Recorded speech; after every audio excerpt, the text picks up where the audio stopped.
আসসালামু আলাইকুম ওয়া রাহমাতুল্লাহি ওয়া বারাকাতুহু।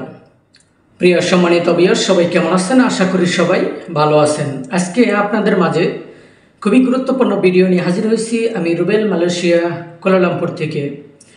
আজকে আপনাদের মাঝে যে বিষয় নিয়ে কথা বলবো সেটা হলো মালয়েশিয়াতে বাংলাদেশ থেকে কর্মী আনবে কলিং বিষয়। এখন দেখা যাচ্ছে যে মালয়েশিয়াতে সাধারণ একটা মিটিং হয়েছে, মিটিংয়ের মধ্যে বলছে যে বাংলাদেশ থেকে কর্মী আনবে 30,000 কর্মী, আর কি 28,000 কর্মী।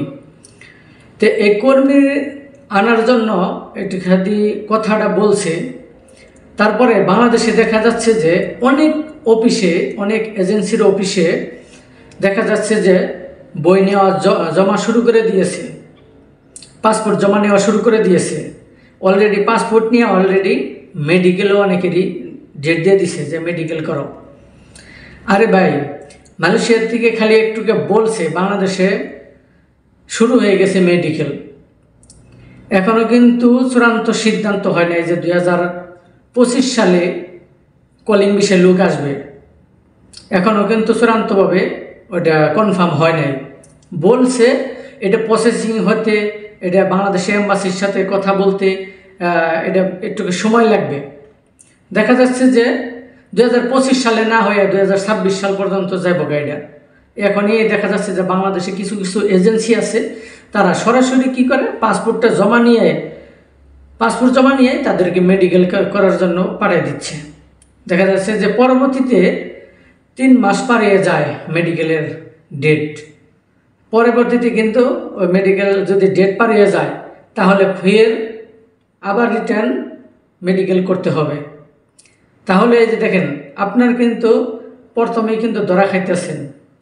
যেহেতু মালয়েশিয়াতে এই মুহূর্তে কলিং বিষয়ে কোনো লোক এখন আনতেছে না, হয়তো আনবে পরে।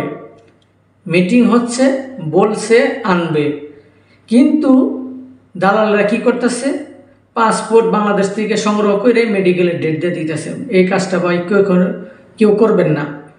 যেহেতু এখানে এত তাড়াতাড়ি বলে নাই যে আমি অমুক দিন কলিং দিচ্ছি, অমুক দিন থেকে লোক আসবে। এই কথাটা কিন্তু মালয়েশিয়াতে কোনো এমপি মন্ত্রীও কেউ কিন্তু বলে নাই। তাহলে আমাদের বাংলাদেশিরা কি করে, এজেন্সিরা তাদেরকে বাংলাদেশে পাসপোর্ট জমা নিয়েই মেডিকেল করার জন্য তাদেরকে বইলা দেয়, অথবা মেডিকেলের জন্য কোন ক্লিনিকে করতে হবে তারাও সেটা কিন্তু বলে দিতেছে।